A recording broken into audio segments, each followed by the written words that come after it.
Hi, my name is Greg Nelson. I'm the owner of Nelson Construction and Renovations here in Clearwater, Florida, and I'm here to talk to you about historic restoration and the difference between and what that means between a restoration and maybe a renovation or a remodel. We've been in business for 20 years now, and prior to being in business, I worked on some old churches and some historic buildings that were north of 150 years. I learned some pretty cool techniques from some amazing tradespeople on ornamental plastering and re-knifing and making wood moldings and stuff like this. Some really beautiful carpenter techniques, and I've been a part of some amazing historic restorations. I've been a part of some hotel restorations, old hotels. And since my father and I started Nelson Construction in 2005, we've done, I believe, 4 historic restorations. We've won first place Cody Awards on one of them, and I think second place on another one. And a Cody Award stands for a Contractor of the Year Award.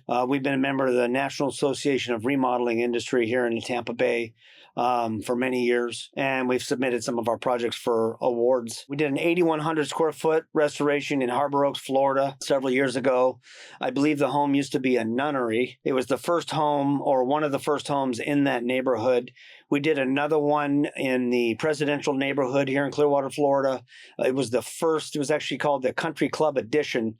It was the first home to be built in that neighborhood on a street called Jackson Road near the golf course there in Clearwater. And we came into some interesting challenges on that property. We had to put in some flooring and found out that there was no floor and we had no foundation. It was just heart pine sitting in the mud, and we had to lift the house up, build a foundation, put it back down. I think it used to be a horse stable, and we won an award for that one. We've done several other smaller restorations. Those were some of our larger ones. So we got a bit of a name for doing larger renovations and restorations, historic restorations. And the thing about a historic restoration that's important to understand is that when you're restoring something, you're trying to preserve and restore what was there and kind of stay true to the original design motif that was put out by the original builder. Whereas a renovation, you're just kind of improving it. Like a remodel is like, if you go back to the definition of the word renovate, you're kind of rejuvenating it and making it better, but not necessarily staying true to the original design, making it to a new design within the same envelope of what is there. But a true restoration, historic restoration, is going to lean heavily towards restoring what was there. So, for instance, if you have a piece of molding, a wood piece of molding, say on a chair rail or a wainscoting, and if you needed to continue it into another room or repair some of it, you wouldn't take it all off and just find something at the big box store with a profile and put it on there. You would actually make a knife, put it on a shaper machine in your shop, and cut the same profile, and then install it, and even try to stay true to the same species of wood if possible. All these types of things kind of move into the category of restoring. You wouldn't go to do a restoration and wipe out all the walls and take everything out and start totally from scratch with a completely new layout. It would kind of defeat the purpose of the restoration aspect of it. If there was original doors, you would restore them. If there was original lights, you would restring the wires and make them, refurbish them and polish them and try to reuse them, or try to find something, in an antique shop that matches that exact style and then install that. Windows, all sorts of, challenges in Florida with regards to windows. There's a lot of codes with regards to hurricane windows. And then if you're trying to get windows that match the old style but have hurricane glass, that's very tricky. So there's ways around that and things that you can do to get all your windows and your casements on your windows and in your trim and everything looking just like it used to look. Obviously, we're not going to use lead paint anymore, but there's challenges. You've got to be able to put new paint on top of old lead paint, and you can't just do that with latex paint. You got to use different types of paints for that. You can't put latex paint on top of oil-based paint. It just falls off. You have to know these things. You have to know how to test to know what kind of paint you have on the wall. Is it oil-based or is it not oil-based? And there's a lot of precautions and protocol that go into doing a restoration. And I have a personal love for old buildings and old houses. It's very interesting to me whenever I personally worked on old old houses, how well they've been built. It's always a normal challenge. I'm sure that anybody who's ever worked on an old house, that it is hard as heck getting stuff removed. I can't tell you how many times I've tried to pull casing off the side of a window, and it's got a literal 3-inch casement nail into it that was hand driven, as opposed to a small 15 gauge nail out of a nail gun. They built stuff to last, and it's just not going anywhere, and it's pretty cool. So I like old houses, and I like to stay true to the old ways that they built, and still,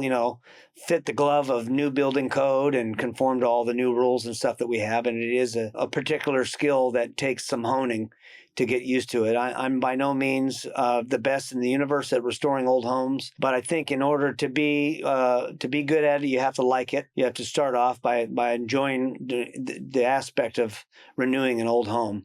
And I think that some of these old houses were just built in such a neat way that it's almost an honor to go in there and to not rip it all apart and to just make it better again. A lot of these houses were balloon framed. Like I said, I think I've talked about that earlier. Balloon framing is when you have an outer wall framing member, like a 2x8, and it goes from the foundation all the way to the roof, and the floors are hung off of that. So you don't have all these hinge points and the building doesn't rack.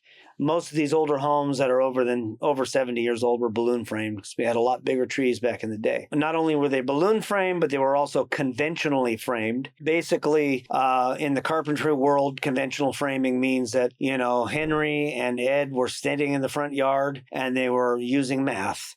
And they knew what geometry was, and they figured out the hypotenuse of a triangle, and they basically engineered the house in the front yard, and they built it. And Florida Building Code, National Building Code still allows us to conventionally frame. In fact, we're allowed to do it like that. However, we need to work off an engineer's plan who does the math for us, but we're still allowed to frame the same way, where we're figuring out our angles and cutting it all, as opposed to getting our trusses from a truss plant and framing. And there's, building floors in different ways and stuff like that. So older historic homes are conventionally framed, and they're usually balloon framed. And honestly, they're built like Fort Knox, and they are built better, I will say. Modern homes, wood framed modern homes, are not built as good as the older homes.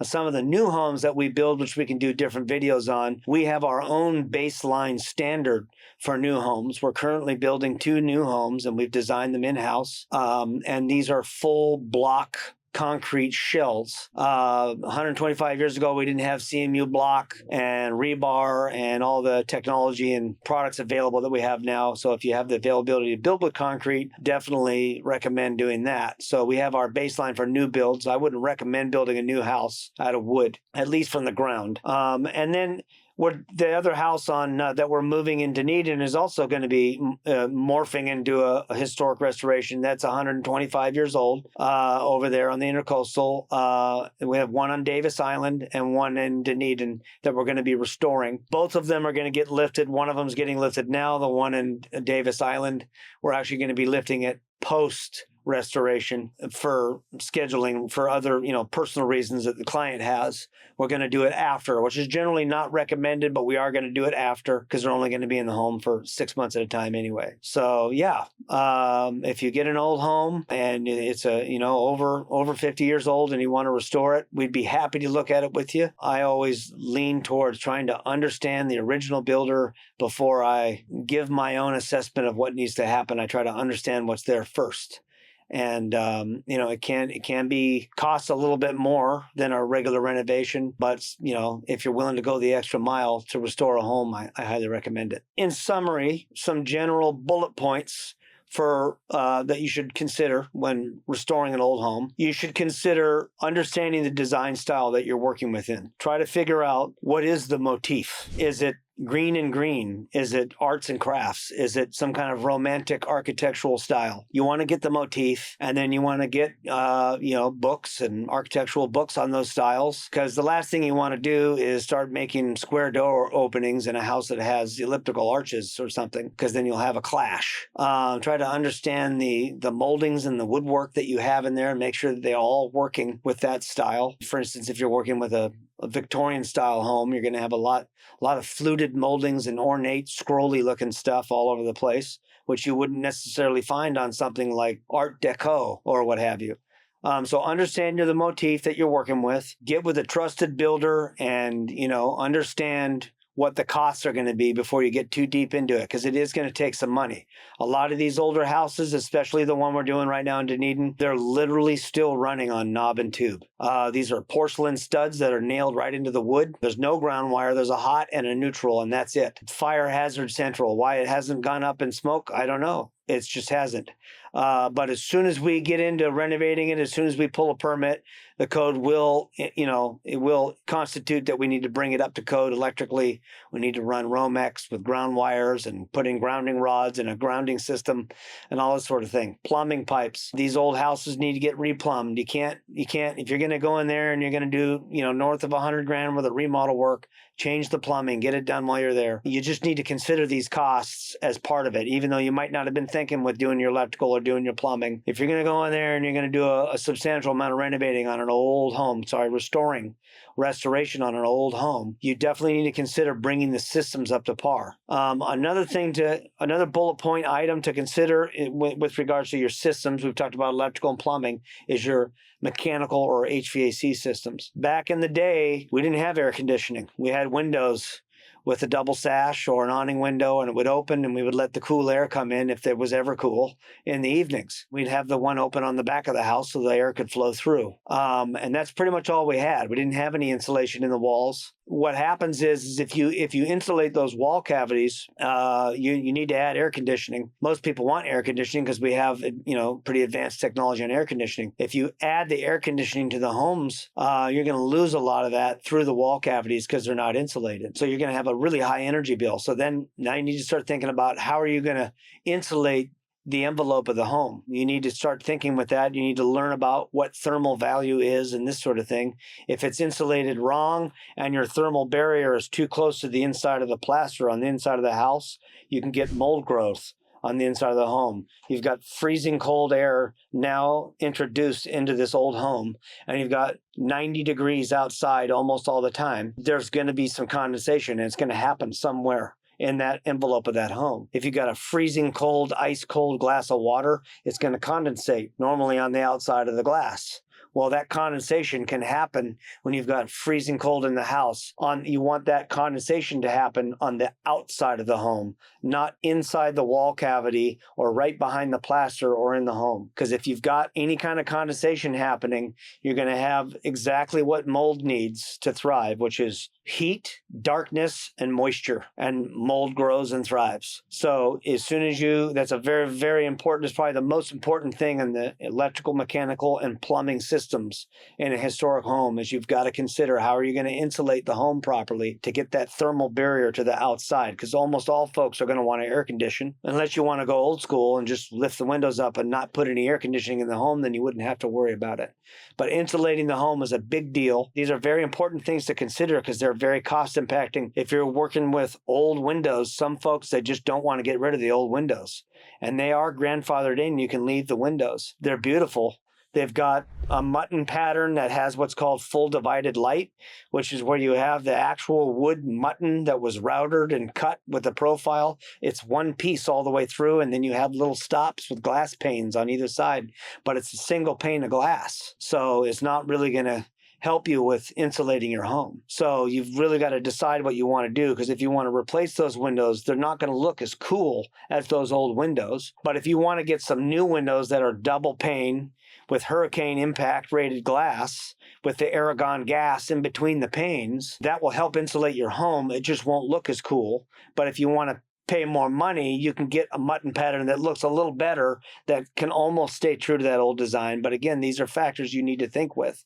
So design motif, your systems and your budget, electrical, mechanical, plumbing, how are you going to deal with those? Very, very important. And then also with regards to structural modifications, again, if you're doing a restoration on an old home and it is a true restoration, try not to change all the walls in the home. If you want to add a doorway, or maybe, put an arch somewhere if there's an arch over there, or, put a new mantle on the fireplace, or, maybe move a wall, scooch it over a little bit to make room for a larger fridge, those types of things are okay. But totally changing the floor plan layout would move you more into a renovation or a remodel. So think with that, when you're dealing with an old home that's been conventionally framed, like I was talking about earlier, the way that loads are transferred to the foundation of the house is different than it is nowadays. So if you are going to move a wall, you absolutely need to work with a builder who's familiar with those types of structural changes, who has an engineer at his disposal that works with him. Most builders that have their own engineer are going to be the types of builders you want to work with. Here's another very important thing to understand about an old home. Most engineers, when they look at doing a lot of modifications on an old home, they see neon lights, liability.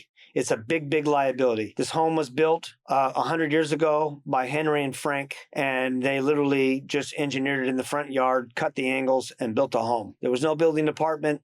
There was no engineer on record. Nothing. The house has sat there for over 100 years, and here comes along Nelson Construction, and we're going to renovate this home, and we're going to move some structural stuff, and we're going to get our engineer involved. Most engineers get scared or get concerned, or they jack up the price because you're paying for liability, because that engineer is going to seal that drawing that shows you how to do that modification. And as soon as that drawing is submitted to the building department, that engineer's license and his name and everything that has to do with that engineer is now certifying that entire structure that was built 100 years ago. And who knows if everything was done right. So it's kind of, engineers get a little bit worried about that.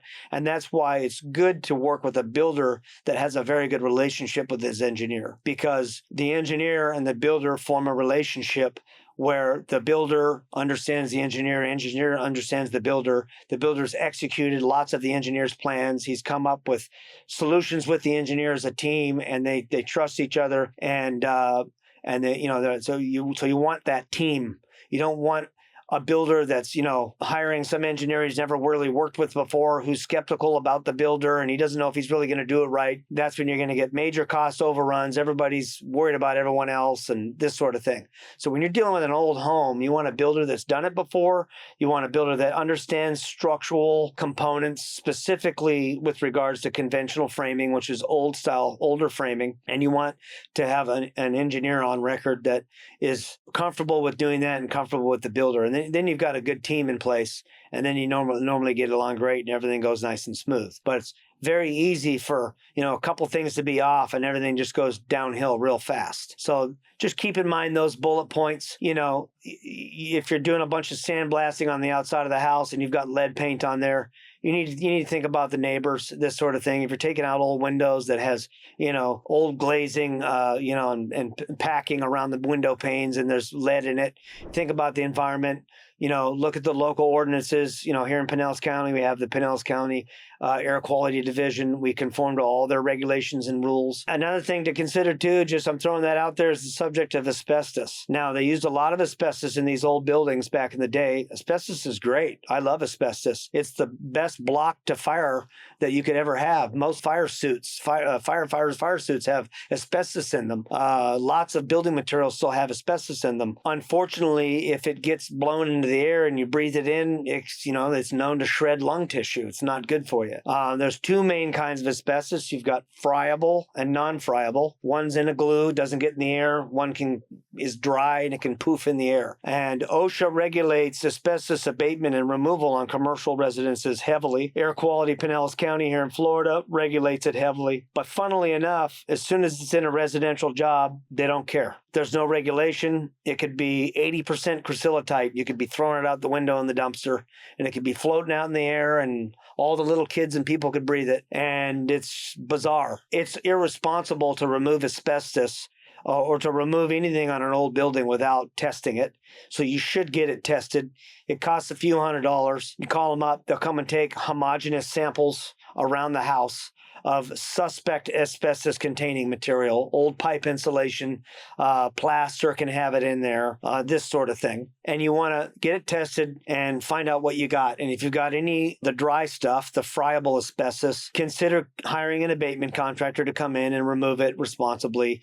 They get it wet. They put plastic around the area so it doesn't get out. They put a special machine with HEPA filters that draws it air, and they clear the air out, and they do air testing, third-party air testing. Everything goes in double bags and they get it out of there, and then everything's fine. If you're working with a homeowner and they don't want to spend the money to do that, well, it's your prerogative of how you decide to handle it. If you're a contractor, if you're a homeowner, again, it's up to you how you want to handle it. For Nelson Construction, our crews, we always bring in a professional abatement contractor. There's been a couple of cases where we had some stuff tested and it was just a non-friable glue, and it was a low, like 2 or 3% in the glue, and we went ahead and used water and double bagged it and put some masks on and just got rid of it responsibly. There's a place you can bring asbestos to, and you get rid of it properly. So on old houses, you have a much higher probability of having asbestos. A lot of the base coats in the plasters, you'll notice you'll pull the base coat off. It's kind of like you'll have a white coat and you'll have this kind of tan or gray base coat that squishes in between the wood lathing, and you'll see it squishing in between. You can break it off and you'll see hair, and some people think that's asbestos. It's actually not asbestos. What they used to do is they would get a mule or a hog and bring them in the front yard, and they'd shave it, and they'd put all the hair into the hopper, and that's the reinforcement for the base coat in the plaster. It would be in the top coat is where you would find most of your asbestos, the white coat. So test it. Get in a space abatement contractor if you need it.